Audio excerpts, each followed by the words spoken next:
Ad astra jusqu'à l'étoile, Ad astra poursuis ton rêve, Ad astra, oh la grand voile, Ad astra, le vent se lève. Bonjour les amis, c'est Diana de Diana Guidance et on se retrouve pour les énergies de la semaine attendez, c'est du 7 du 7 au 13 août 2023. Alors, j'ai regardé les cartes en croix du tirage express avec ici les énergies de la semaine, ici ceux qui nous aident, ici ceux qui nous challenge, ici un conseil et la carte synthèse, c'est celle-ci. Alors on commence avec la maison Dieu, ça commence très fort. Bon, on a déjà vu dans les semaines précédentes que ça bouge, que ça tiraille, que ça travaille dans tous les sens. Et que les énergies sont encore pas très très paisibles cet été. Mais alors la maison Dieu, c'est un gros chambardement. Donc ça veut dire que ça lâche, il y a peut-être des choses qui lâchent enfin, qui craquent, qui changent, qui vont amener du changement qu'on va espérer positif, parce que regardez, ce qui nous aide, c'est le soleil. Le soleil, je me souviens qu'on avait cette carte il n'y a pas très longtemps en challenge. C'est la clarté, c'est tout ce qui est positif. Et dans notre précédent tirage, c'était le soleil par opposition à la lune, par opposition à tout ce qui était obscur, caché, tout ce qui était dans l'inconscient, tout ce qui touchait à la sphère sentimentale, émotionnelle, enfin tout un magma intérieur qui pouvait nous faire manquer de lucidité, de clarté, et donc qui nous faisait un petit peu avancer à tâtons. Et bien là, cette magnifique carte de clairvoyance, de clarté, de lumière, de luminosité, elle est dans ce qui nous aide. Donc c'est qu'on a retrouvé, on est un peu sorti des nuages, on est sorti du brouillard, et là on a une vision beaucoup plus claire de ce qu'on veut et de où on va. Alors ce qui nous challenge cette semaine, c'est le diable.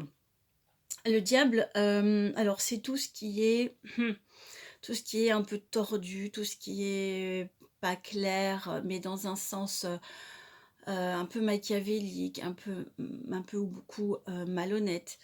Donc ça nous invite à faire attention à tout ce qui serait dans cette zone de malhonnêteté autour de nous. Ça me fait penser à l'entourage.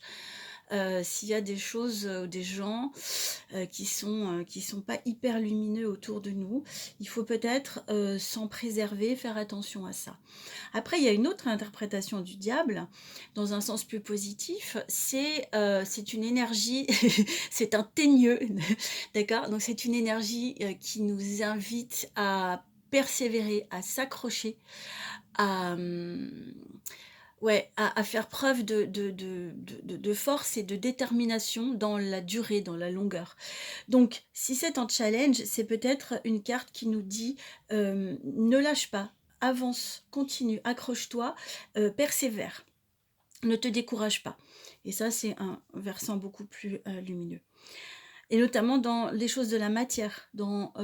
Là, autant la maison Dieu que le diable me font penser à des choses qui concernent le monde de la matière, le monde en 3D, la vie sur Terre, et tout ce pourquoi on doit se battre, quand c'est le cas, au quotidien. Bien sûr, il y a des moments où on préférerait lâcher prise et que ça roule plus fluidement, mais là, c'est pas le cas. Là, c'est encore une énergie de il faut en vouloir. Euh, le conseil, c'est la papesse. Alors la papesse, elle nous invite à aller écouter notre intuition. Donc à rester connecté, et ça aussi c'est un message qui ressort de semaine en semaine, c'est fou, à rester connecté avec notre être intérieur et avec nos capacités à sentir ce qui est subtil, peut-être pour se préserver d'énergie qui serait pas hyper positive. En tout cas, pour avancer avec cette clarté qui peut être une clarté du mental, il faut aussi rester connecté avec les énergies de la vie intérieure, de l'intuition, des perceptions subtiles, parce qu'on a besoin des deux pour avancer. Et regardez la carte synthèse du chariot. Le chariot, c'est un vainqueur. d'accord? C'est celui qui avance et c'est même celui qui revient, qui a tout gagné, qui a tout compris, qui domine, qui maîtrise. Là, il maîtrise les 2 chevaux, blanc et noir, les 2 directions qui pourraient, tirailler. Lui, pour ce vainqueur, c'est OK pour lui. Il maîtrise ses 2 chevaux, il marche sur ses 2 pieds, il est équilibré entre, le yang qui serait l'action extérieure et le yin qui est, cette papesse, qui est tout ce qu'on ressent par intuition. Donc c'est une très belle carte lumineuse, ce chariot, et c'est un peu, la synthèse qui nous invite, à avancer vers cet, équilibre-là. À ce moment-là, les choses sont fluides quand on en arrive au 7. Donc voilà, encore un tirage de bouleversement, et qui nous invite à avancer dans nos contradictions et nos tiraillements pour arriver à cet équilibre et cette synthèse. Bon, eh bien, c'est fort, hein, ce sont des cartes très fortes. Bien sûr, vous l'avez sans doute remarqué, je n'utilise que, les lames majeures, donc forcément, ce sont toujours des cartes très fortes puisque je n'utilise pas les autres pour ce tirage en croix qui se veut un tirage express et qui dégage une ou 2 idées fortes. Voilà, beh, avec ça, je vous souhaite une bonne semaine. Je vous souhaite bon courage et une bonne avancée dans votre chemin, sur votre chemin. Je vous embrasse. N'hésitez pas, si vous voulez me contacter, à m'écrire à l'adresse mail qui est jointe à cette vidéo.